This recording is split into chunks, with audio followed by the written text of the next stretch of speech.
Hello, আসসালামু আলাইকুম বন্ধুরা। দেখতে পাচ্ছেন আমি কিন্তু মাঠের মধ্যে চলে আসছি।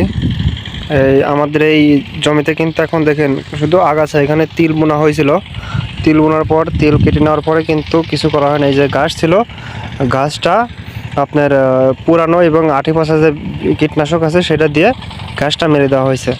তো এখন আমরা বুনতে আসছি। এই যে এখানে ধান আছে, ধান বুনতে আসছি।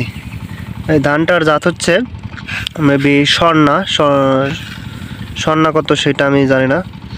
তো আপনারা জানেন যে বর্ষা প্রায় আমাদের এইদিকে বর্ষার পানি আসে, তো আমরা এখানে ধান না লাগিয়ে ধান বুনে দিই। বুনে দিলে পরে অনেক ভালো হয়। আপনারা বলতে পারেন যে বুনে কেন দিবেন, লাগাবেন না কেন? ওই টাইমে লাগানোর থেকে আমাদের বুনে দেয় ভালো হয়, কারণ দেখা যায় অনেক পানি আসে, লাগানো ধান অনেক ডুবে যেতে পারে। সেই জন্য আমরা এখানে বুনে দিই, তাতে খরচটাও কম হয়। আর আলহামদুলিল্লাহ ধানগুলোও অনেক ফলন ভালো হয়। সেই জন্য আমরা সবাই বুনেই দিই। আর এখন হয়তো বা দেখতে পাচ্ছেন অনেক রোদ, কিন্তু কিছুদিন আগেও টানা এক সপ্তাহ বৃষ্টি হয়েছে। আবার আবহাওয়ায় দেখানো হয়েছে যে আবার সামনে আগামীকাল কিংবা পরশু থেকে আবার বৃষ্টি হবে, যার কারণে এখন সবাই ধান বুনতেছে। লক্ষ্য করে দেখতে পাবেন ওই যে ওইখানেও কিন্তু ধান বুনতেছে এবং ওই পরে টেলার দিয়ে চার্জ দিয়ে দিচ্ছে। হ্যাঁ, তো আমিও এখন এই ধানটা বুনে দেব। এখন বলতে পারেন যে ভাই এই আগাছার মধ্যে কি এরকমভাবে ধান বুনে দেবেন, চার্জ দেবেন না? আসলে প্রথমে আমি ধানটাকে এভাবে এইভাবে বুনে দিয়ে যাব। বুনে দেওয়ার পরে ওই যে টিলার দেখতে পাচ্ছেন, ওই ক্ষেতে চার্জ দিচ্ছে, ওই ক্ষেতে বুনে দিচ্ছে, ওই ক্ষেতে চার্জ দিচ্ছে। তো ওইখান থেকে এসে পরে আবার আমাদের এখানে চার্জ দিয়ে দেবে। মানে ফার্স্টে আমরা এর উপরেই ধানটা বুনে দেব, তারপরে এসে ওইটা মানে ধানটাকে ঢেকে দিবে, যাতে পাখি যেগুলো আছে পাখিগুলো যাতে ধানটা খেতে না পারে। কারণ ধান যদি পাখি খেয়ে ফেলে তাহলে পরে তো আর আমাদের ধান গাছও হবে না, ধানও হবে না। সেই জন্য ধানটা আগে এর উপর বুনে দিয়ে তারপরে চার্জ দিয়ে ঢেকে দেব।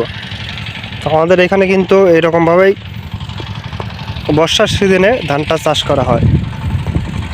এমনকি দেখতে পাচ্ছেন যে পাটের ক্ষেতের মধ্যেও কিন্তু ধান বুনে দিছে অটোমেটিক। ধানও কিন্তু হয়েও গেছে, যে বেগুনের ক্ষেতেও কিন্তু ধান বুনে দিছে দেখতে পাবেন।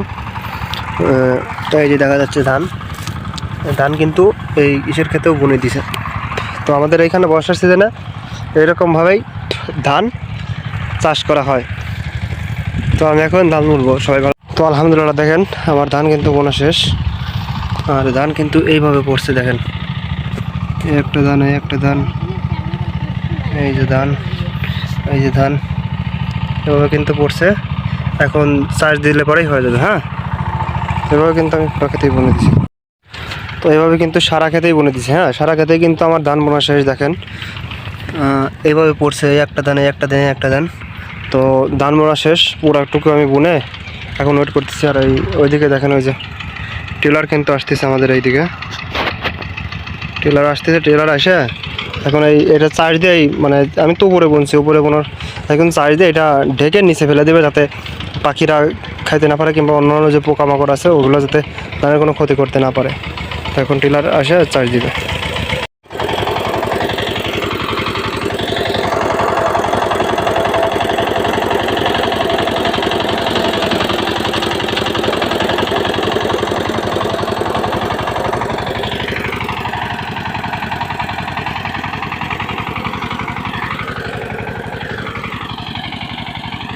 তো দেখলেন এইভাবে কিন্তু পুরা ক্ষেত চার্জ দিবে।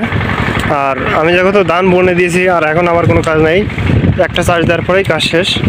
এখন আমি এই যে ছাগলের ঘাস উঠাইছি এই ক্ষেত থেকে। তো এখন আমি বাসায় চলে যাবো। আশা করি ভিডিওটা আপনাদের অনেক উপকার আসবে।